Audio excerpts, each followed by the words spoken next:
good one, but man, they are so hard to catch.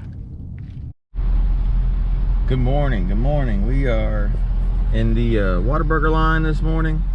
I'm gonna grab some breakfast real quick. We are going to Lake Lewisville. I haven't been out here in a few months, really. The last time I was out here, the fishing was not good. I don't know what to expect today, but I wanted to come over here and look, just keep these fish honest and do some filming for y'all. So we're gonna get out here and I'm gonna kind of go over some of the places that I have been really doing well with on guide trips. There's certain locations that I've been fishing and we've been getting limits off of them, and I'm gonna go over that right today, right out here. And you know, it's a location that a lot of people may not know is there, and I'm gonna kind of go over, you know, where it is, how to find it, and kind of how to locate fish within that area too. So let's get this burrito and let's get over to the lake.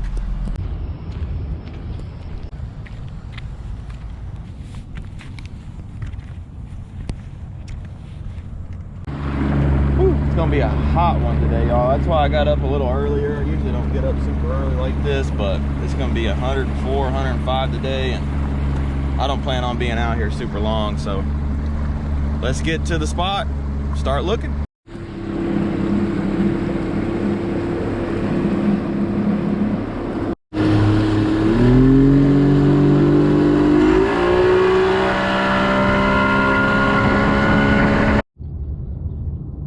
All right, y'all, so got out here. So I've been fishing a lot of submerged timber. You know, there's a lot of timber that you can see above the water, and that produces fish too, don't get me wrong, but there's also more than that under the water that you can't see. And the reason for that is a lot of it breaks off right at the surface.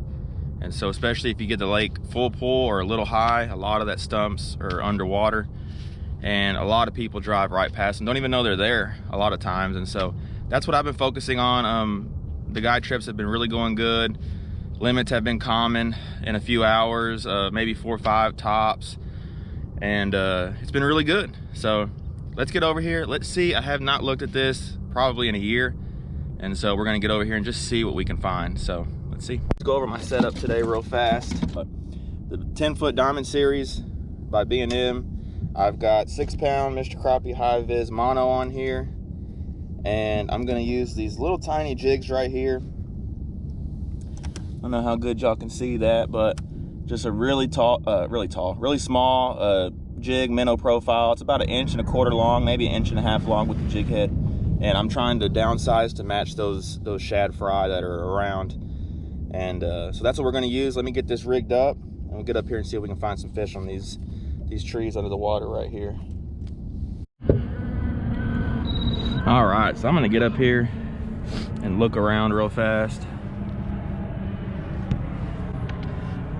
Like I said, it's been a little bit since I've been over here, so let's see. I don't know if, I'm gonna see if this saved any of my marks, but it didn't.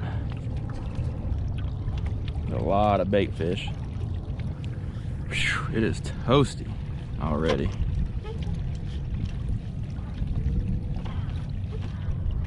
All right, I kind of got where I wanted to look. It's been a while, so I was kind of thrown off a little bit. So there's a submerged timber right through here. You can see that tree over there, but there's a lot more submerged trees around it. And we're just gonna kind of look through here real fast and see. I like to try and find a few fish on a stump. I don't like to fish for a single fish on a stump for the most part, especially with a trip. See, there's a few at the base of that tree right there. I want to get positioned on this. Boat positioning is always super important for these fish. And on my lake breakdowns, I provide GPS coordinates to locations like this all over the lake, and just in general talk about the lake and where you want to look to find crappie this time of year. So if you're interested in that, just shoot me an email or a message. It's 150 bucks. I send you a private link that includes the GPS coordinates, and it's just a way to kind of save you some time searching, you know, for all this cover. Let's see, there we go. Okay, I'm just trying to get down through. These jig heads are really light, which we have basically no wind today, so at least so far, so shouldn't be too bad. Had a little bite right there. Can't tell. A lot of times, a lot of bluegill will mix in with these fish. Those are crappie right there, though. And especially days like today when this wind's super, super light, these fish can really kind of sense your presence a little bit more, I feel like. And so they'll be a little more touchy like that. All right, let's try this. These trees definitely have quite a few fish in them. We just haven't found the right ones yet. Maybe this is the tree. I have no idea where I'm at. A lot of bait fish. A lot of bait fish. Or bluegill. Can't tell which they are.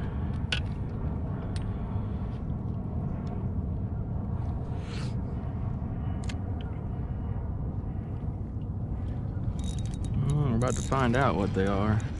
That bluegill. That's actually a nice one. Look at that one. That's a pretty good sized bluegill. Ouch. Dang it.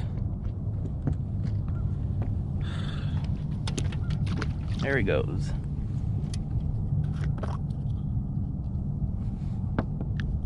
I really don't like these gulps. They just, as you see, that fish tore that thing apart with one fish. But this is the only small profile bait I have right now. I left my other jigs at home, of course. But let's see, we're just gonna have to go through all of them. That was a decent bluegill. He finned me pretty bad, but still pretty decent fish. I just cannot tell at all if those are perch or if those are crappie. What are they? I just cannot tell. Got that, whatever it is. There's a crappie. It's a little baby one, but that's how we'll get it started. There's gonna be lots of black crappie right in here. That's the first one. Get the skunk out of the boat. Typically this area will produce a little better fish, so I was hoping that some of these will be decent size. Let's see. There's a few down there. I just cannot tell if they're bluegill or... That's a crappie. There we go. Nice black crappie. They're just really, really tight to that stump right there. That's a good one. Solid. That's a keeper there. I'll let that go. I'm not keeping any fish today. All right. Well, that's nice to see. I think these fish are just so tight to this stump that I just really can't see them that well.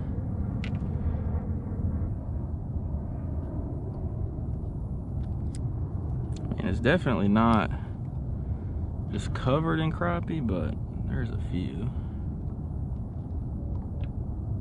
See, I'm gonna try to pitch it too. Sometimes this will get them to cooperate a little bit.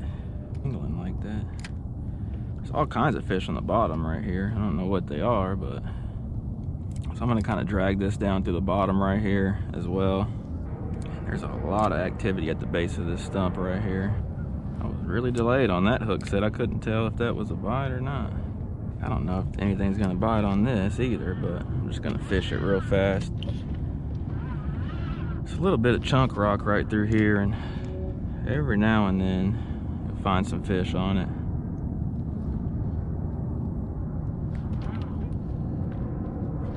Bluegill everywhere.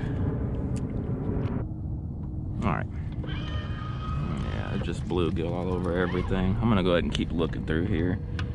I don't know, you guys. Lewisville just doesn't fish good anymore, and it's consistently like that now. I mean, don't get me wrong, I can catch a few fish, but it's definitely not what it used to be. All right, I'm gonna drop on this stump real quick. I can't tell.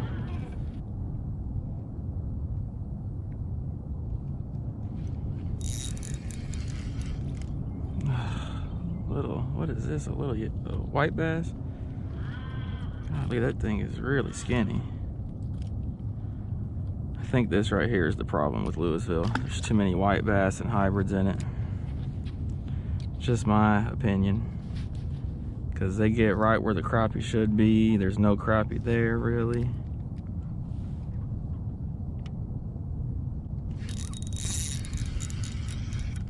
There's something. There's a crappie. That's a good one, but man, they are so hard to catch.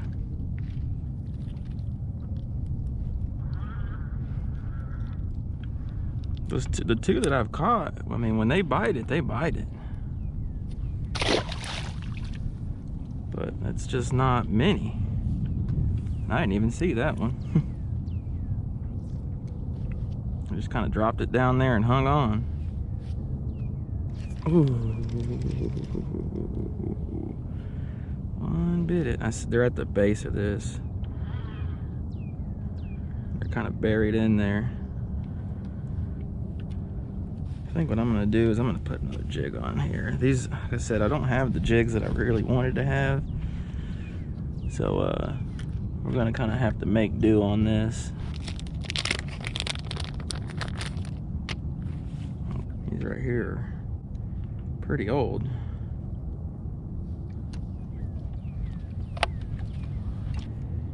So these fish right here are right in the center of this stump, and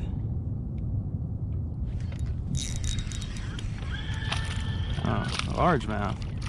We're just multi-species in it today.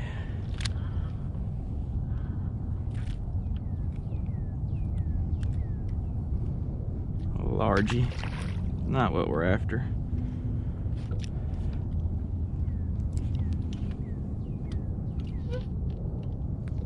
So these crappie, like I said, they're getting, so there's a fork like this, and those fish are getting right here.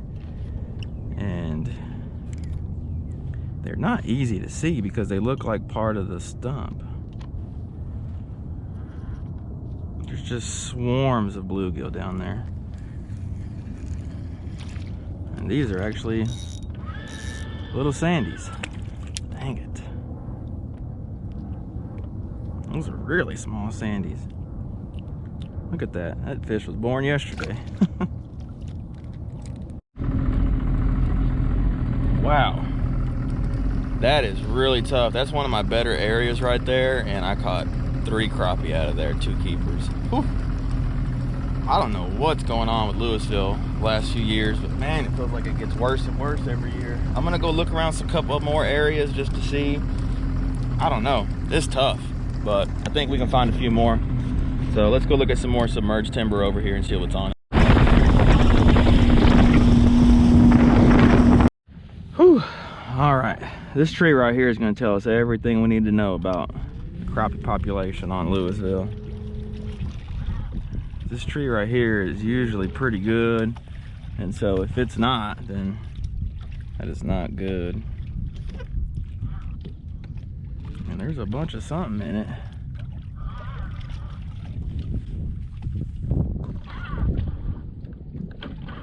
Yeah, check this out. Bunch of fish up top, and there's a bunch of fish down toward the bottom too.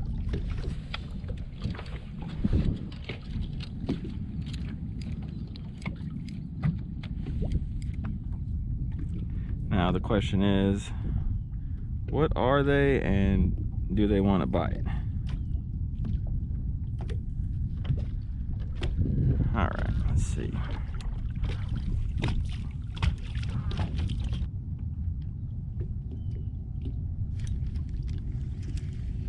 Just messing with it.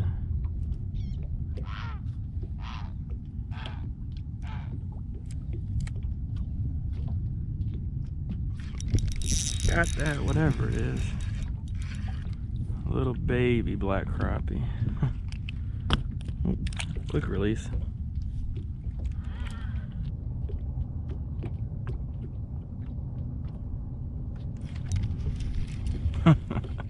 They're just, I think they're little black crappie. They just cannot get it in their mouth.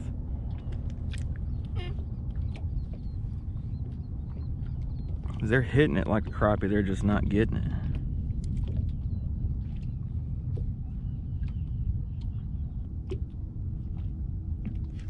God, they just cannot get it in their mouth.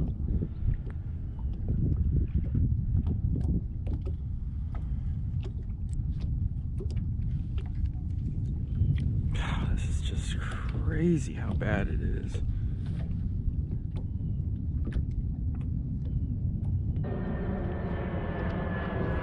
There's something. Another little short black crappie. And see how they're just popping off like that? They're just not really getting it that good. Settle down, bud. That's probably a 1-year-old fish. Man, where are the good fish at? Okay, I'm done with this tree. All right, we got on a new tree right here. Kind of this isolated tree on this point. And we're just gonna drop a little bit on it. I see some fish, but I just, again, don't know what they are. Someone bumped it. There's just so many bluegill on everything. Yeah, see, that's what those are. They're just bluegill everywhere. It's just bluegill, perch. God, it's sandies too. Golly.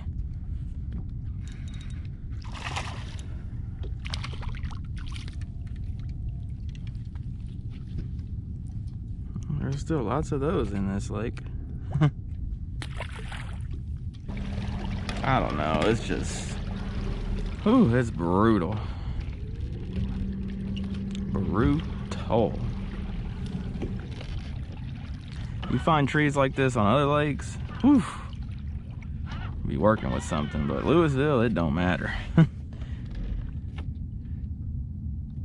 There's ain't enough fish in here to make it good. I mean, another pretty good tree right there. There's fish, but they're probably sandies or something. All right.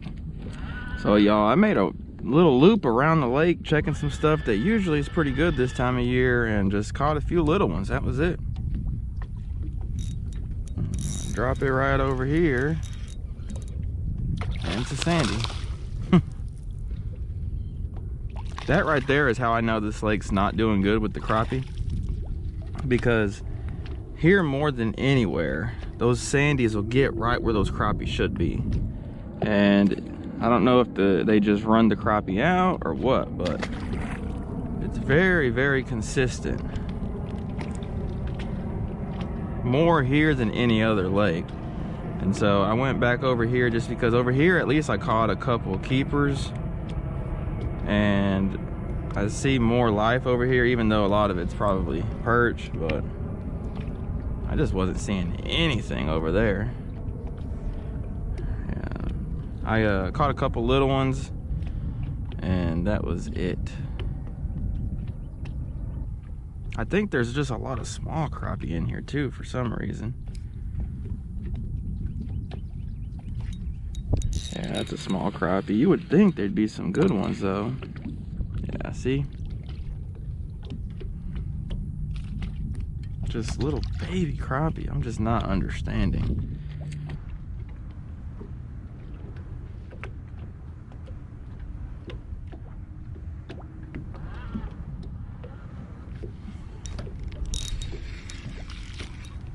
Look at this. I mean, they're pretty fish, but there's just no size to them at all.